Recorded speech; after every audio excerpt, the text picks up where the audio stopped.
कर्ण पिशाचिनी। यह एक ऐसी खतरनाक मंत्र साधना है जिससे साधक अपने मंत्रों से एक पिशाचिनी को खुश करता है और वो पिशाचिनी अपने साधक को किसी भी सवाल का जवाब उसके कान में देके उसे खुश करती है।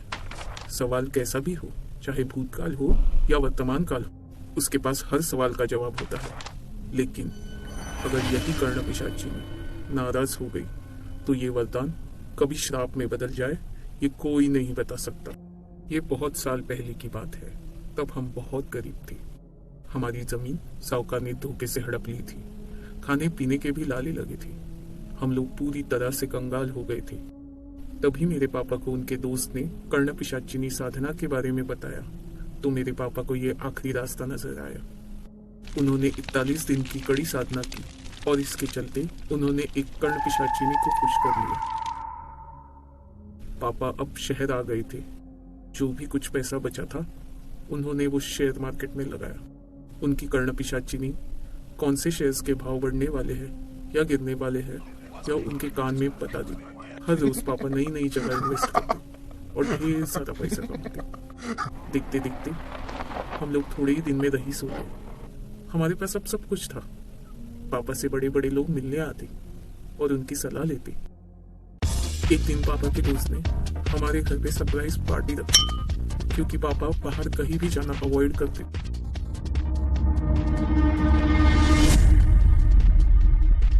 उसी रात से पापा अजीब सा बर्ताव करने लगे। दिन रात वो अपने आप को कमरे में बंद कर लेते और चिल्लाते रहते। शायद किसी की बड़बड़ से तंग आए। मुझे या मम्मी दोनों को अंदर आना मना था। पूरा दिन शराब के नशे में धूप अपने कान में रुई डालते और अपना सर कस के बांध लेते थे। किसी भी डॉक्टर को बीमारी का पता नहीं चल रहा था। एक दिन तंग आकर मेरी मम्मी ने एक तांत्रिक को बुलाया। उसने कहा कि पापा की कर्ण पिशाचिनी उनसे नाराज हो गई। शायद पापा ने ऐसा कुछ किया था जिससे वो नाराज हो गई। तांत्रिक ने कहा कर्ण पिशाचिनी को हर रोज शराब और मांसाहारी खाना देना पड़ता है। वो अपने साधक को किसी दूसरी औरत के साथ बर्दाश्त नहीं कर सकती और तो और अपनी पत्नी, बेटी, माँ या बहन के साथ भी नहीं। पापा रोज शराब पीकर चिल्लाते रहते। उन्होंने शेयर मार्केट में ट्रेडिंग करना भी बंद किया था। पापा ने खाना पीना छोड़ दिया था। उनकी तबीयत खराब होने लगी थी क्योंकि उनकी कर्ण पिशाचिनी नाराज होने के कारण पूरा दिन पापा के कान में वो चिल्लाती रहती।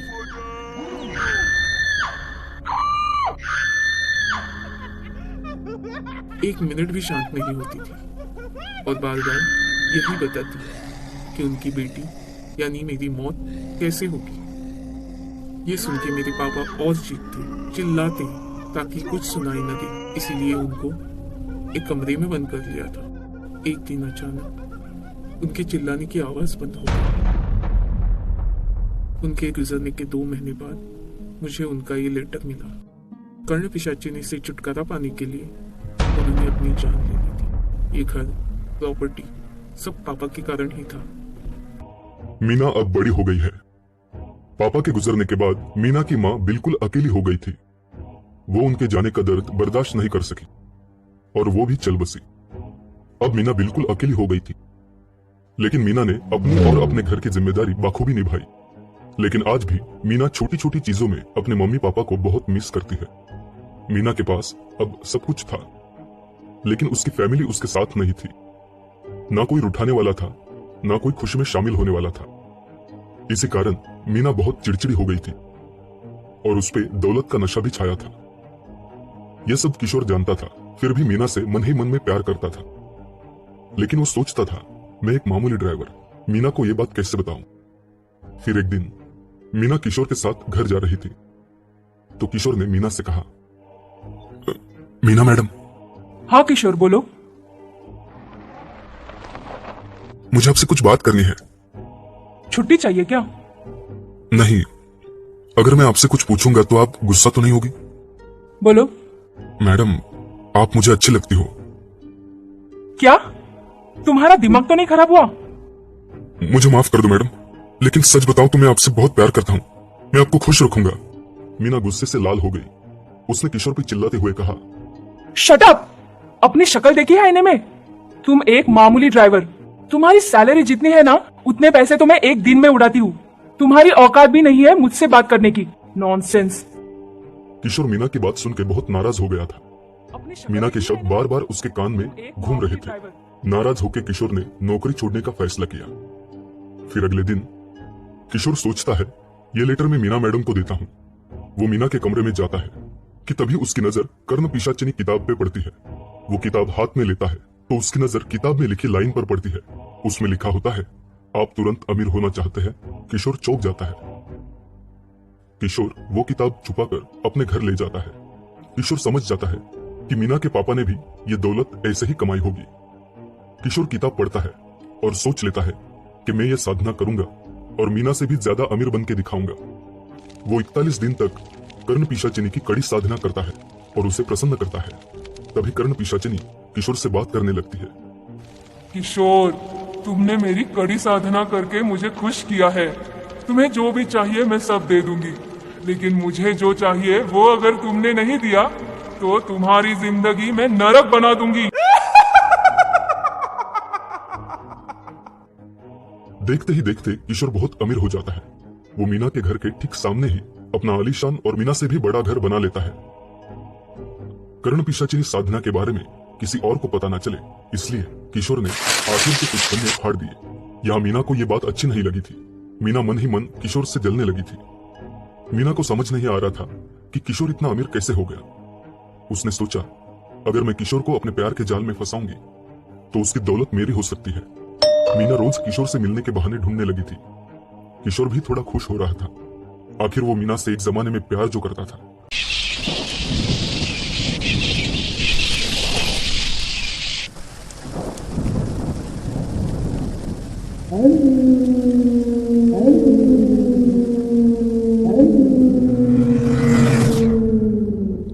फिर एक रात बहुत बारिश हो रही थी। किशोर अपने घर में बैठा हुआ था कि अचानक घर की बेल बजी।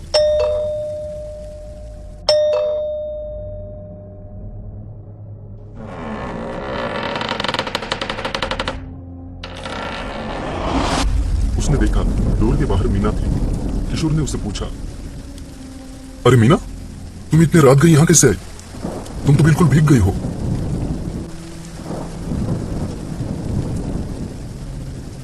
मेरे घर की लाइट गई है। क्या मैं आज की रात तुम्हारे यहाँ गुजारूं? हाँ, क्यों नहीं, अंदर सो जाओ, मैं बाहर सो जाता हूँ। मीना अंदर सोने जाती है तो किशोर की टेबल पे उसे कर्ण पिशाचिनी की किताब दिखती है। मीना गुस्से से लाल हो जाती है। उसे पता चलता है कि किशोर अमीर कैसे बना है कि तभी उसे तांत्रिक की वो बात याद आती है, कर्ण पिशाचिनी अपने साधक को किसी दूसरे औरत के साथ नहीं देख सकती। तब मीना को ये आइडिया सूझती है। वो मन ही मन में खुश होती है और सोचती है, अब मैं किशोर को मजा चखाती हूँ। मीना बाहर जाती है तो किशोर सोया हुआ रहता है। मीना उसके बाजू में सो के उसे कस के पकड़ लेती है। किशोर घबरा जाता है और कहता है, ये तुम क्या कर रही हो? रात का समय है, मुझे डर लग रहा है किशोर।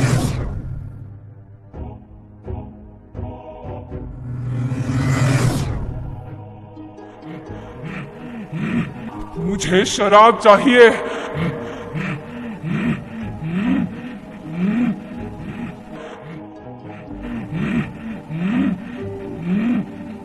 क्या हुआ तुम्हें, नाराज हो क्या?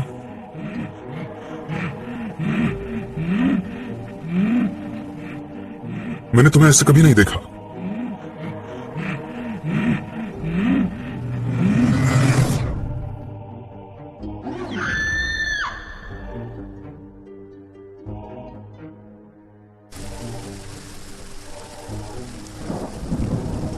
वो रात बहुत बारिश हो रही थी। पता नहीं अब किशोर के साथ क्या होने वाला था।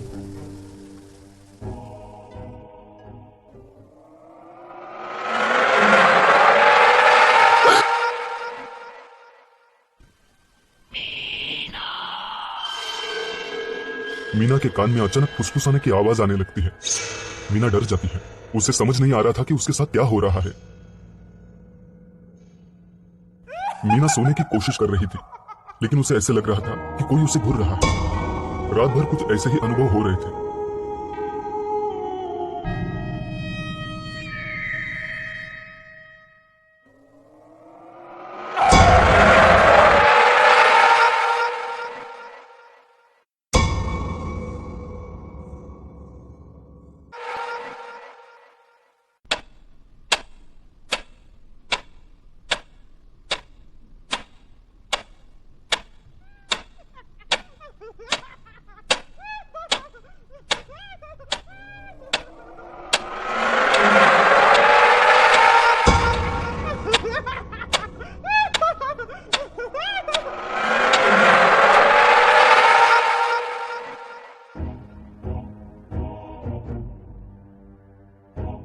रात भर कुछ ऐसे ही अनुभव हो रहे थे जिससे मीना बहुत डर गई थी। वो बार बार समझने की कोशिश कर रही थी आखिर हो क्या रहा है कि तभी उसके सामने कर्ण पिशाचिनी साक्षात खड़ी हो जाती है। तुम कौन हो? मैं कर्ण पिशाचिनी हूँ। मुझे भविष्य दिखाई देता है मीना। मुझे पहले ही पता था कि तुम किशोर को अपने प्यार के जाल में फंसाने की कोशिश करोगी। अब मैं तुम्हें नहीं छोड़ूंगी। अब मैं तुम्हें नहीं छोड़ूंगी। और मीना के कान में चिल्लाना चालू करती है, बार बार चिल्लाती है, इतना चिल्लाती है कि मीना एक दिन अपनी जान दे देती है।